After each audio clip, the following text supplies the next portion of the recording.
Cats, Cops, and C4. All right, girls. I understand I have an imposing reputation, so I've called this little meeting ahead of time to put those fears to rest. I am concerned with guilt and innocence, not popularity, not optics, not feelings. No matter what crowds may say, and no matter what some outside element may try to read into my actions or expressions, my concern in the courtroom is summed up into a single question of guilt. Understand? Of course, Jenny says. Good. Now, I understand there are further concerns about mind control effects beyond this case. However, that is for after the case. If it is not relevant to the matter of Juliet Comet's activities and the legality or illegality of them, then it does not get brought up within my courtroom, she states, looking directly to the undaunted lawyer. I understand and am actually relieved. This case is going to drag out no matter what happens. Even if, for some reason, Miss Jenny here doesn't bring out any witnesses or debate any points, the sheer volume of what's going on promises at least several straight days in the courtroom. Catty Downshift notes. It's unusual to be in a room that is fully designed to her own full size, but the shrinking device she uses has long grown to be a familiar sensation. Very good. Now, I understand that a few witness testimonies will be via holocall into prisons due to them being criminals already caught after being swept up in this case. Will there be anything more exotic than that, or is that the peak of unusual for this case? Potentially at least one more. She went under the code name of Miss Small, but she seems to have had a medical emergency that's still unfolding. Is it one that will be brought up in the trial? Basilash asks. I don't know yet. Doctor-patient confidentiality is being invoked while the situation is evolving. And I've been told I'll only be told anything about it if it pertains to the case, and only after they have the poor woman out of the danger zone, Catty states before clearing her throat. Another potential witness that might be unusual is one of the many clones captured underneath Miss Comet's mansion. Whatever it is they know or say, it could be pertinent to the case, if they know anything at all. Yes, it's what makes trials like this so interesting. They evolve and shift quite quickly. We will be having additional meetings like this as new witnesses come up or new data is revealed. You are familiar with the proper method of calling for such a break, I trust. Yes, ma'am, Jenny says, and Catty Downshift nods in the affirmative. Very good, Basilash says before rearing back a little. Then I will take my leave and finish my preparations. I will see you both next in court. Miss Comet, please face the back wall, the voice over the loudspeakers said. No one really talked to her in here. She wasn't being deprived, though, as she had plenty to read, and when she had demanded something to break up the silence, they had even begun lightly playing music. A request for a certain genre had its greatest hits playing as gentle background noise. It was all in place to make her more compliant, more willing to sit still and not cause trouble. But it was still nice. She did her best work with music on. She had been going over her memories of her capture, looking for patterns, looking for weaknesses. These Undaunted had excellent reflexes, were quick on the uptake, and had a variety of tools and tricks. Poisons and drugs being high on the list, their own natural resistance to it would mean it was something dangerous they could toy with and not suffer under as much.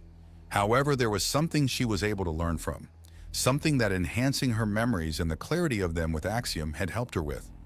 Those needles they used, the pattern, they had gone in different directions, but in that split second they had started on the same point, the exact same point. While mass manufacture can give you 100 weapons in the time it normally takes to create one, they're all very, very similar. And if there's a defect in one, there's a defect in hundreds. Is it a defect? She doesn't know. But if those Axiom scrambling needles all start at the same frequency, then she can guard herself against them and turn them against themselves. It's possible to resist them. And as it's their go-to anti-adept strategy, she can resist it and use the second before they catch on to get out. But first she needs to be in a position where they use the needles and don't just dump Axiom on her or jump on her. She also needs to be in a place outside the bonds of Tri-Tite. The courtroom will be one. Everyone in the galaxy hates the sensation of the Tri-Tite cutting things off, and even the most dedicated will pine for a way out of there in short order. She's no fan herself, but the sheer scale of the disaster she's facing has forced her to focus on other things. The court will be the biggest point of weakness. Windows, open spaces, laws to prevent the mistreatment of cooperative suspects and clients. So long as she behaves herself, she'll have some wiggle room. But the moment she tries to use it, it will come crashing down like an iron meteor with intent, which means she realistically has one chance and only one chance to do anything, while being stared down by the trident lady. What she needs is a distraction mid-court.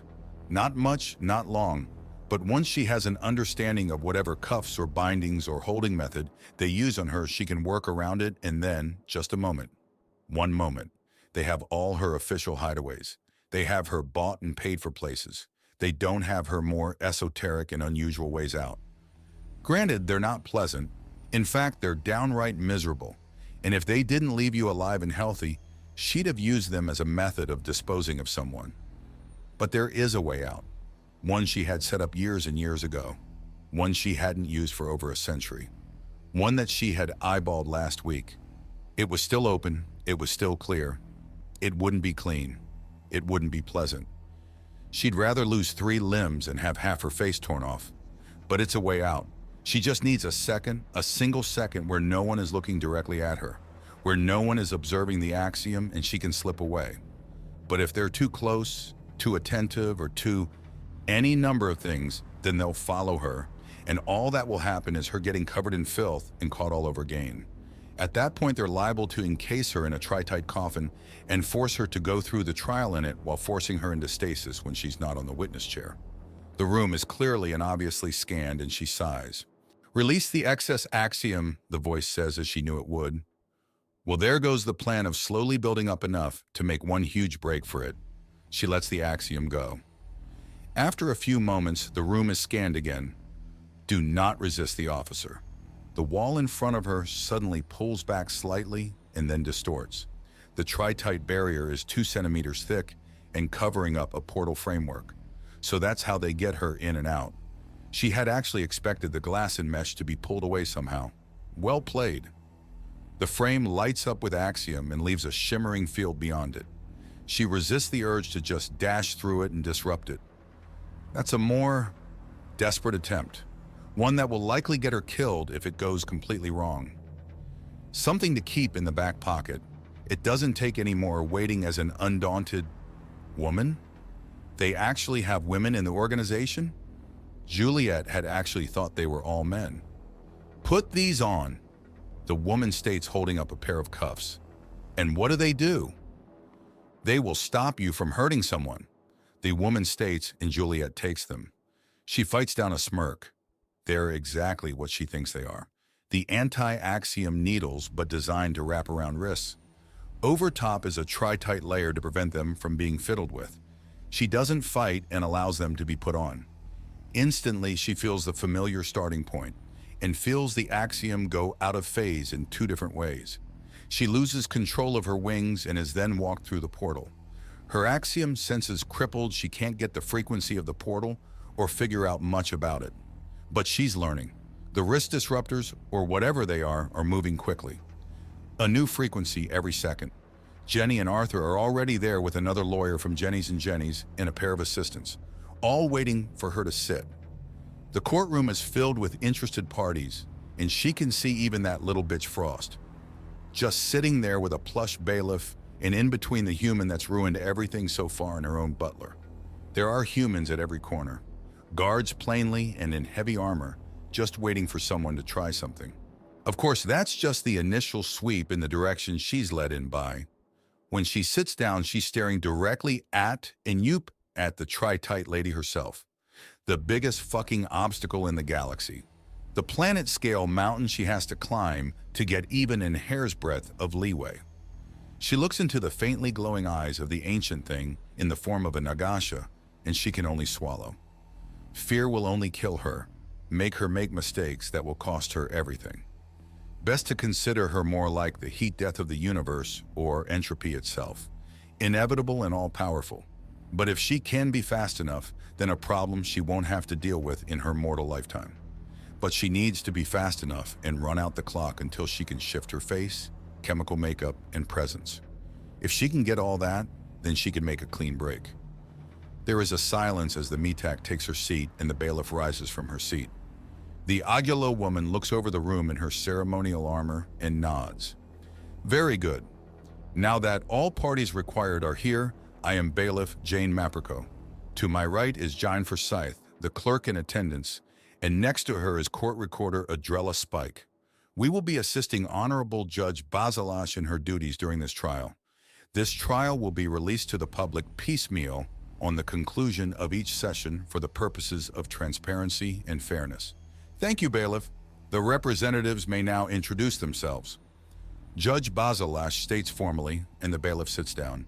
Arthur Turek, licensed contract and criminal defense lawyer, Your Honor, serving as part of Miss Juliet Comet's defense.